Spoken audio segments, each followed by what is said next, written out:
Welcome back to the Word on Fire Show. I'm Matthew Petrusik, Senior Director of the Word on Fire Institute and the host of the Word on Fire Show. Thank you for joining us. In a recent episode entitled, Is Christianity Making a Comeback?, Bishop Barron discussed the good news that apparently, and it's important to emphasize apparently here because the data is still preliminary, apparently there has been a 2% drop in the number of people who identify as nones in the U.S., that is, people who claim no religious affiliation at all. Now, if true, and if this trend away from disaffiliation holds steady, this is indeed a heartening development for the church in the United States. At the same time, it's important to recognize that parts of the global church have a very different kind of challenge on their hands. Not how to address decline, as we see in the West, but rather how to handle explosive growth. The church in many parts of Africa, for example, is not only running out of room in their seminaries and convents and monasteries because of rising vocations, the laity are collectively practicing their faith in ways that puts the church in the West to shame. Upwards of 94% of Catholics in Nigeria, for example, go to Mass every week. 94%.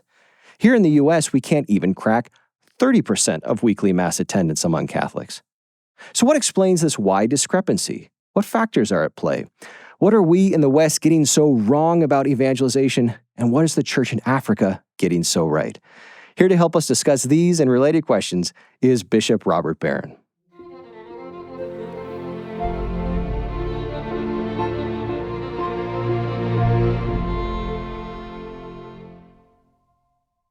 Bishop, welcome back to the studio. Good to see you again. Thanks, Matt. Always good to be with you. So today's topic I'm really excited about is talking about the great success, evangelical success of the church in Africa. But before we turn to that, what have you been up to recently? A lot of things, but what's most in my mind is the wonderful day where we dedicated the new Chancery office. So we moved our headquarters from Winona, where it's been for the past 100 and some years, up here to Rochester. And we, through the generosity of some wonderful people, managed to build this really lovely Chancery office. We talked, I think, before a bit about the chapel, which is just glorious, but the whole building is lovely. And we decided to have a formal dedication. So it was on a Sunday afternoon. And we had no idea who would come, if anyone would come. Well, about 600 people came to it. It was packed, yeah. And I gave tours of the chapel. I did like 3 or 4 tours in a row. And there was tremendous enthusiasm. And then I wandered around the whole building. There were people all over it and in my office, in our conference room. And I just loved the enthusiasm for this project because I saw the Chancery as a symbol for the whole diocese of kind of new life and a fresh start. So I was just delighted with that. So today, Bishop, as I said, we're looking at really marveling at the evangelical success of the church in Africa. And before we turn to some analysis of why the African church is doing so well and what we in the West might be able to learn from that, I want to give some statistical context to the topic. So according to research examined by the Catholic journalist John Allen, a contributor to our own Evangelization and Culture and a great friend to Word on Fire, when you add up the amount of weekly Mass goers in the African countries of Nigeria, Kenya, and the Democratic Republic of Congo alone, so we're only looking at 3 African countries here, you get 80 million souls in the pews on Sunday, which is 25% more than, get this, all of Europe and all of North America, including the United States, combined. Yeah, right. So John ends the article with these words. He says, in much Catholic parlance, it's long been said that Africa is the future of the church. Looking at the numbers in terms of who actually shows up, however, Africa isn't the future, it's the present and has been for a while. So Bishop, does Allen's conclusion here that Africa is already the future of the church match with your own perception of how things have been going in the global church? It does. And, I think we're filming this, I think it might appear actually when I'm at the Synod over in Rome. Last year at the first round of the Synod, something I said, I believe was in the small group, maybe a little less provocative, but I said, why are we so obsessed with the church in Germany? And there is this obsession, the synodal way and what are the Germans doing and the bishops and the church is dying in Germany. And I said in our group, why aren't we studying the church in Nigeria? Because I just read the stat, I think that point that 94% of Nigerian Catholics go to Mass every Sunday. But that was the point I was making, maybe a little too provocatively. But are we obsessed with the West?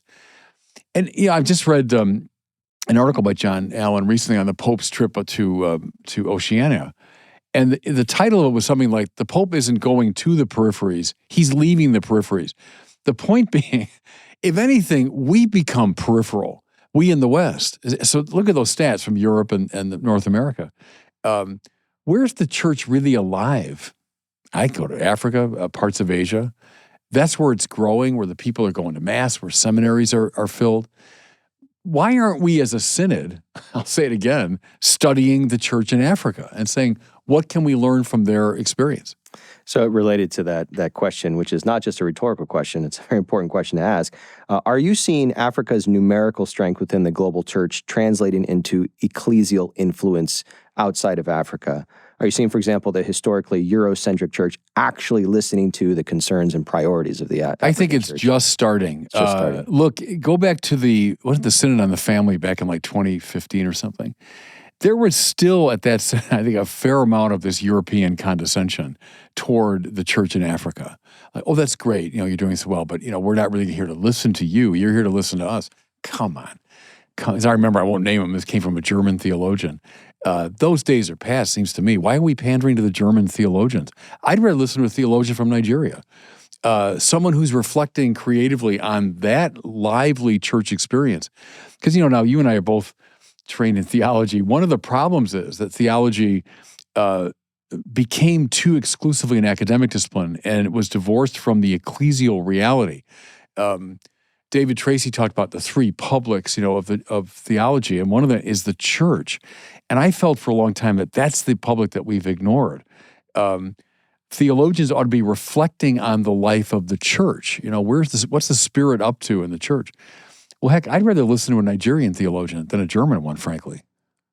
So let's now turn to examining some of the possible reasons for why the church in Africa has been so effective at evangelizing, with the goal of pulling what we might be able to learn from them and to apply here. So the first lesson is how the church in Africa maintains the primacy of the supernatural. The primacy of the supernatural. Bishop, these are words that you've used on several occasions. What do you mean by that, and why do you think that giving the supernatural primacy is so important for evangelization? Right. It's the number one thing, I believe. Look, the church announces God's existence. It announces Jesus as the Savior of the world.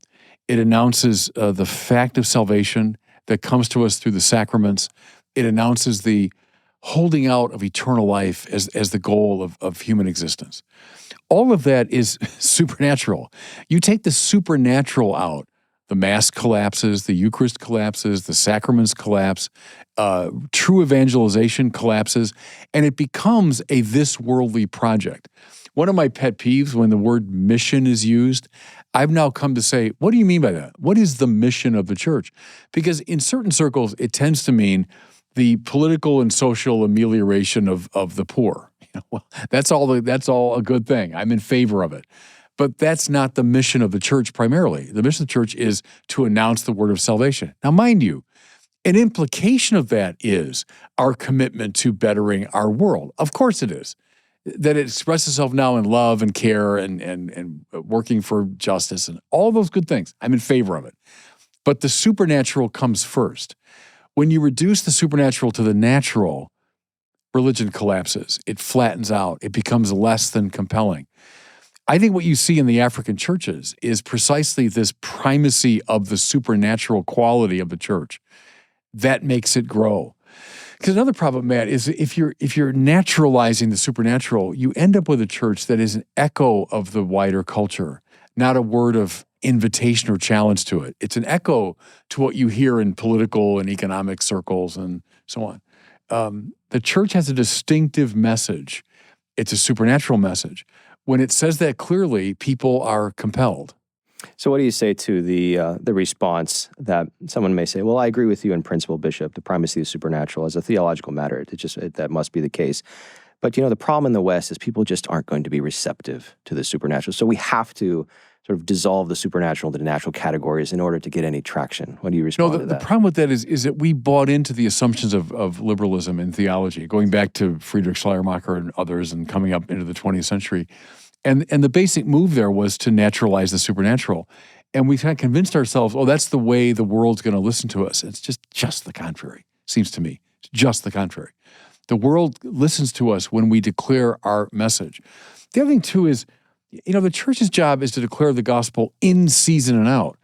My primary job is not to get the culture to like me or respond to me. It's to declare Jesus Christ risen from the dead. Sometimes the culture will be open to that message. Other times it won't. It doesn't mean you pander to the culture or change the message to accommodate the culture. Look at Paul in the Areopagus. He declares the resurrection and 99% of his crowd walked away. Does that mean he stops proclaiming the resurrection? No, we shouldn't play the liberal game of trying to naturalize the supernatural so as to make it appealing, when just the contrary is the case. We're more appealing the more supernatural we are. Yeah, it seems it's been tried and failed. Yeah, it seems to me. There's an empirical case for it.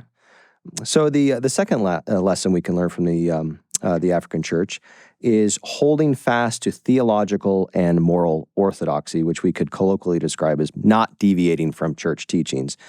Bishop, why in a general sense is holding fast to all, and I emphasize all, church teachings necessary for effective evangelization?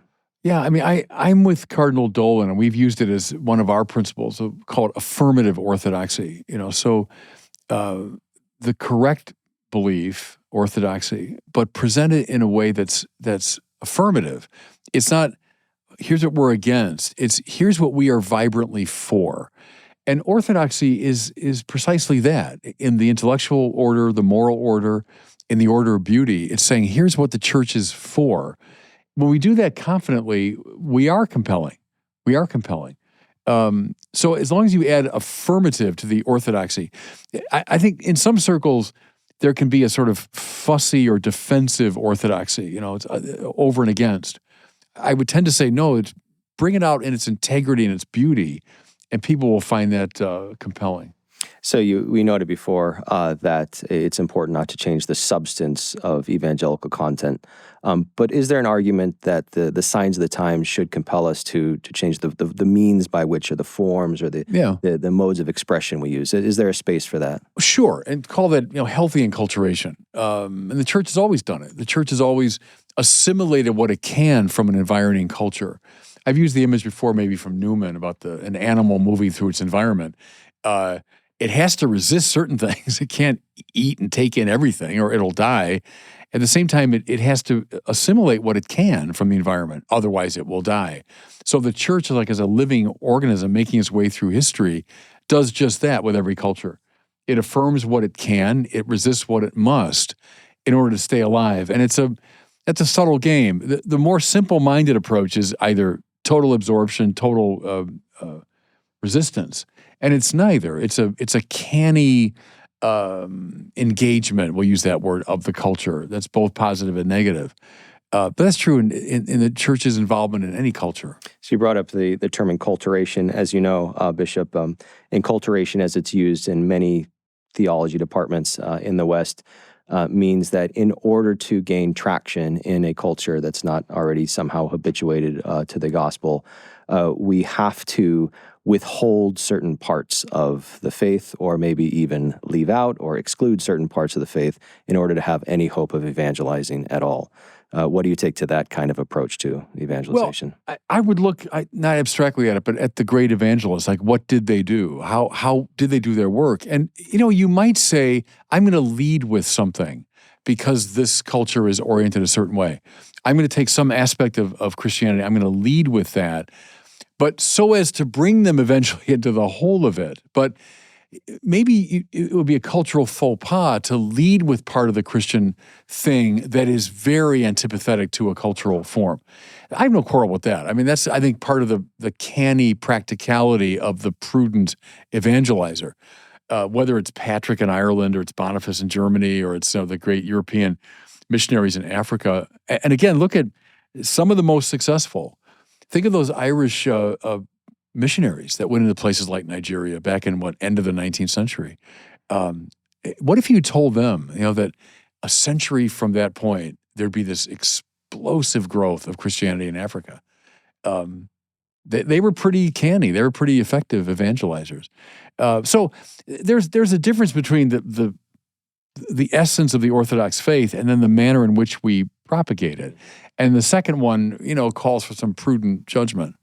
Connecting this directly to the African church, one of the challenges that the church in some parts of Africa has in evangelizing is the practice of polygamy. Yeah. And yet, across the board, the church has been very clear that's not allowed and will not be accommodated. No, that's a very good example. You're right. And that came up at the synod last year, I remember. So it's not like some pandering of like, oh, sure, we just think your culture is great. The church very clearly spoke out against. And look, at the risk of being provocative, look at the reaction to the statement on gay blessings. The great resistance came from Africa. It came from the bishops of Africa who just said, Holy Father, I think I know what you want to do with this, but it's not going to fly here.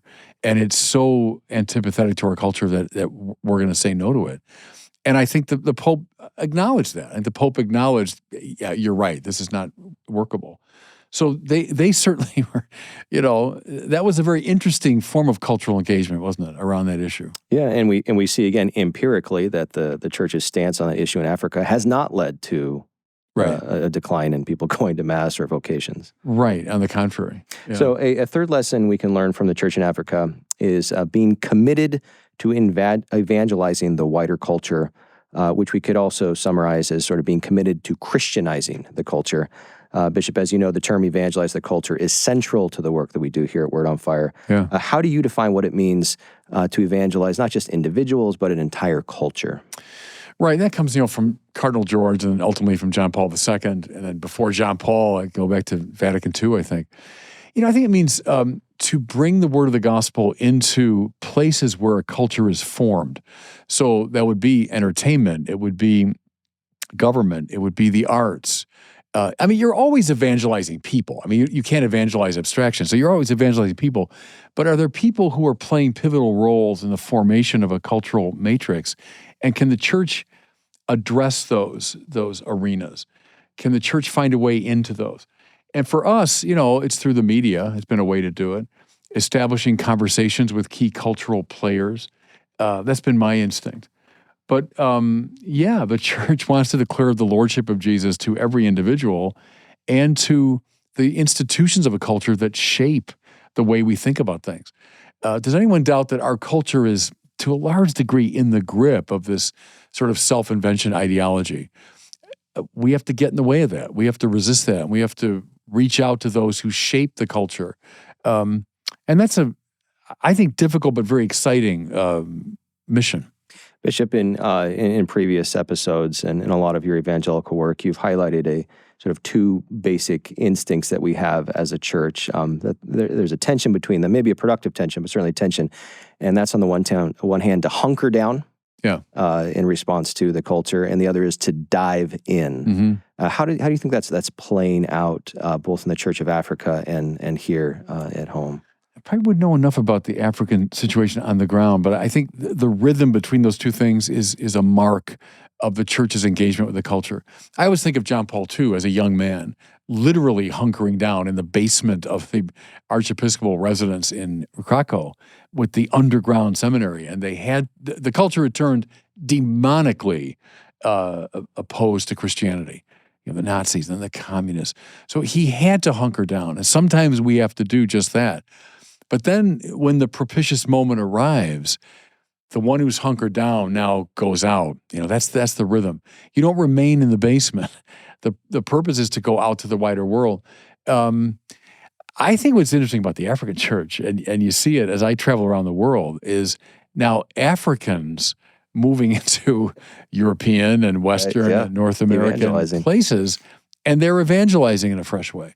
I have African priests in my diocese who have come from their own countries to re-evangelize our country. They're all over Europe. That's kind of a beautiful rhythm in the life of the church. The Europeans went out, they evangelized Africa, the explosion of the faith, and now as it's not dying, but it's certainly declining in the West, the Africans come back. Would it be accurate to say that we should hunker down so that we can sort of dive back in, to connect them that way? Yes, it's always go out to all nations. That's always the command of the Lord. The hunkering down is always, it's subordinate to a larger purpose. So the fourth lesson we can learn from the African church is that unlike the church in the West, especially in the United States, it seems to have imbibed the wisdom that as a church we should praise in public and criticize in private. Praise in public and criticize in private. In other words, the church in Africa seems to do a much better job at maintaining a united front in relationship to the culture. Bishop, what's your sense of the damage that Catholic infighting, especially online, has done to our evangelical work here in the U.S. and the West more broadly? Yeah, I mean, I can't speak to that because I think it's devastating. Again, I go back to, I mention Cardinal George all the time when we have these conversations, but I remember it bothered him enormously. This is back in the 90s, maybe, or early aughts. And it was, at the time, Cardinal Ratzinger and Cardinal Kasper were having a public disagreement about the nature of the church, and it appeared in the pages of America magazine. Now, Cardinal George loved Cardinal Ratzinger, and I think he had respect for Cardinal Kasper, but he went to Rome one of his trips, and he spoke to both of them and said, you should not be disagreeing about this in public. If you want to have this conversation, exchange papers privately. And I use that as an example of what you're talking about. That was a very high level kind of academic discussion. But he thought it was disedifying to the whole church that two cardinals would be disagreeing about a basic issue. Now, bring it down to the internet kind of level, and you've got Catholics across the board, in mean-spirited ways disagreeing with each other. There's nothing more counterindicated when it comes to evangelization. If someone goes on one of those websites, they want to find out more about the church, and that's what they see, right, is all this petty, mudslinging and name-calling. And no, it's horrific from an evangelical standpoint. We should present a united front over and against a secular culture that is, often aggressively hostile to us. If we're fighting among ourselves, we're like the orcs in Tolkien, right? The orcs, even though they're ferocious, they're very ineffectual because the minute they try to get organized, they start fighting among themselves. Yeah, and right. Okay, they're posing no threat to us. So a church that's always at war with itself is ineffectual. What's your advice for how we can handle substantive disagreements? So you gave an example of very high level among church figures, but what about at the lower level, especially when we do have some online who may be propagating untruths, who identify as Catholic and may be presenting the faith in a way that is inaccurate? How do we handle that productively? Maybe communicate to his bishop.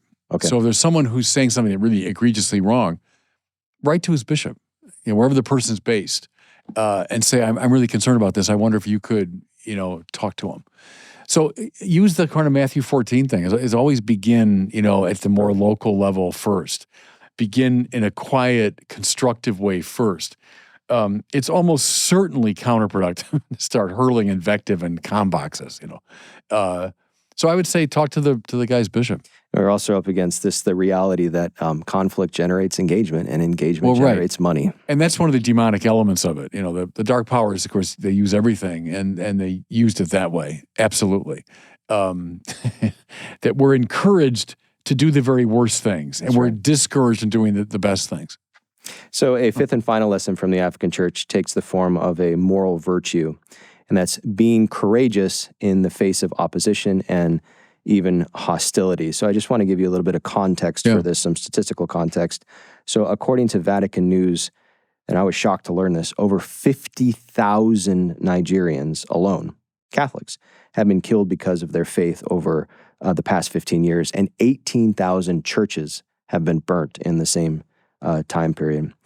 So what, Bishop, can we learn in the West about this tremendous show of courage of the church in Nigeria and in Africa more broadly? Yeah, and what a tragedy that is, huh? But earlier we talked about, Tertullian, right? The blood of martyrs, the seed of Christians, and you see it again. Is it one reason why the Nigerian church is flourishing? Is that it's courageously standing fast, for the faith. And the martyrs have always had that effect. Now, that's not to glorify martyrdom as no, it's tragic. I mean, that's a tragic situation.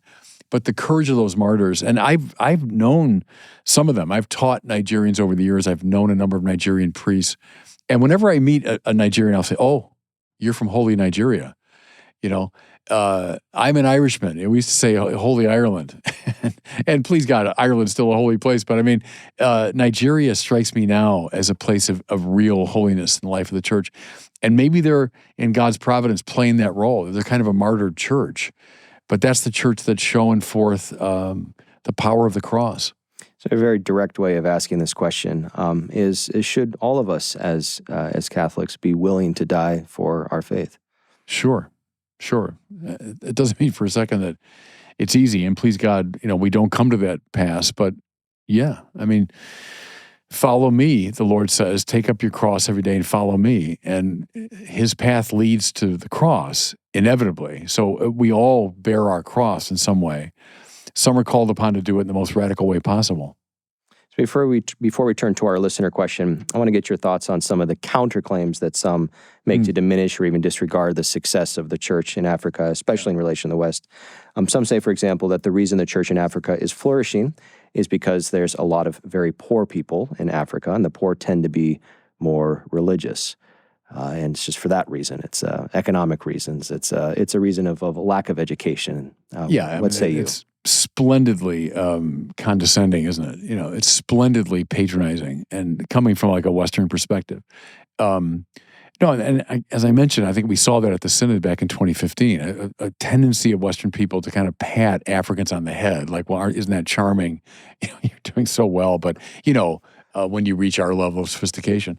No, I think it's so much nonsense. And connected to that, in the same category is the claim that there's so many priests and religious and nuns, not because of there's genuine religious fervor, genuine Christian conviction, but because this is an economic route for these individuals to get out of poverty. Yeah, meet some of them and tell me that's true. Talk to Nigerian seminarians and priests and tell me that's true. That there's just some poor, ignorant people that have no other path in life. Come on. Again, that's Western condescension. And that African countries like Nigeria or Kenya, would not have access to, through the internet and so on, to the Western culture and economic possibility. I think that's false.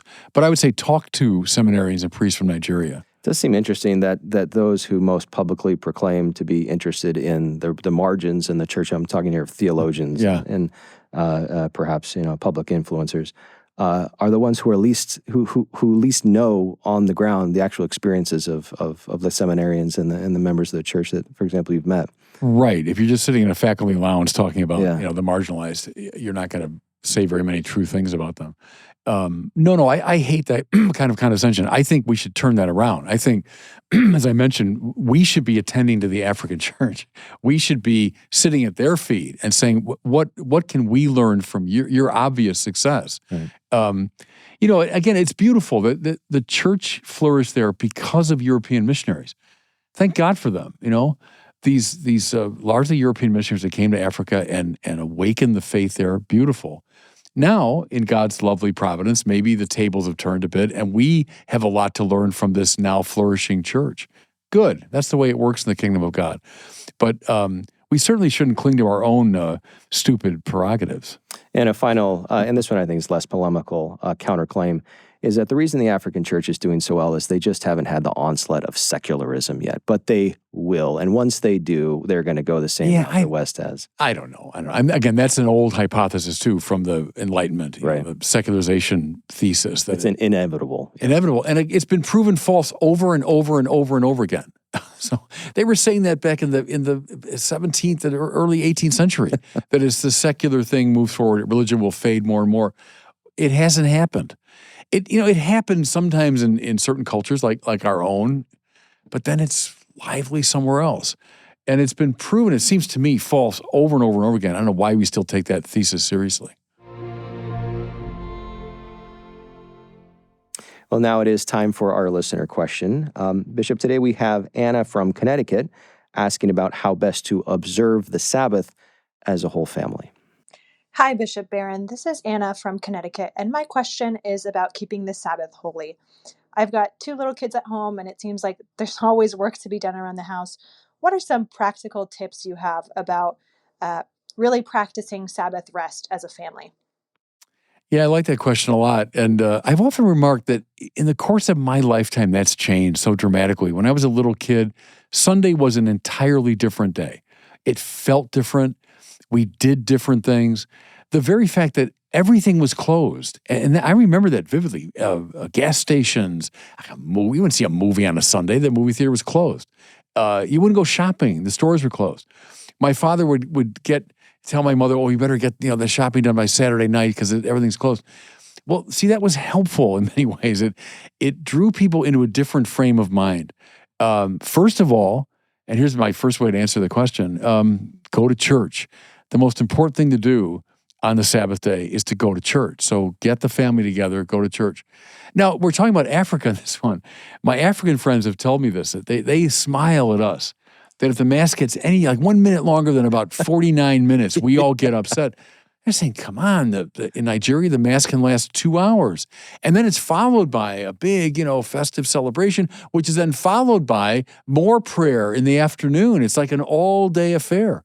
Good. That strikes me as a good way to do it. So I don't know, like with your kids, take the time maybe to read from a children's Bible or read some text from a saint or something. Prolong the experience of Mass in some way. Make sure that the meal is at a heightened level of sacredness on the Sabbath. So I think in all those concrete ways, but we should fight for Sunday. Sunday's been lost to a large degree, and that's tragic. The kids are practicing baseball, the malls are all open, gas stations open, go see a movie on Sunday. That's repugnant to what the Sabbath ought to be. Well, thank you so much, Anna, for reaching out to us. If you would like to ask Bishop Barron a question for a future Word on Fire show, please visit askbishopbarron.com. That's askbishopbarron.com. Well, we've come to the end of another one, Bishop. Thank you, as always. Great. Delightful, Matt. Thanks. That does it for us today. Thanks for joining us on the Word on Fire show. If you're interested in learning more about how Word on Fire can help you grow closer to Christ, become a better evangelist with and for others, and work for the common good, consider joining the Word on Fire Institute. Check us out at institute.wordonfire.org. That's institute.wordonfire.org. We'll see you next time.